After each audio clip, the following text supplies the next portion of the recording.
చూపిస్తాను నీకు. ఇదిగోరా నా దగ్గర రిమోట్ ఉంది, నేను చెప్పింది నడుస్తుంది. అయ్యో నా రిమోట్ ప్లీజ్ రా నాకు ఇచ్చేయరా. అంత ఈజీగా ఇస్తాను, నువ్వు నన్ను పట్టుకోవాలి, నీకు రిమోట్ కావాలి అంటే.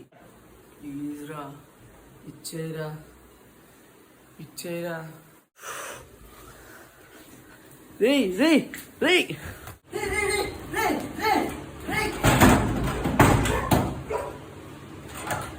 బయటికి అలబెట్టా చెప్పా. అరే నువ్వు ఇక్కడికి రాలేవురా, నేనే రాజు నేనే మంత్రి. ఓవరాక్షన్ చేయకు, బయటికి రా. నువ్వు నా మాట వింటానంటేనే బయటికి వస్తా. నువ్వు ఫస్ట్ వెళ్ళి నాకు కూల్ డ్రింక్ తీసుకుని రా. సరేరా మహారాజా, తీసుకొస్తాను. బయట పెట్టా తీడలా అవుతాడు. వీడంటే ఇన్స్ట్రుమెంట్ ఇక్కడ రావట్లేదు. రే రే యశ్వంత్, రే అనయా, అరే అనే గమ్ము తీరా ప్లీజ్ రా, నాకు భయం వేస్తుంది రా, ప్లీజ్ ప్లీజ్ రా ప్లీజ్.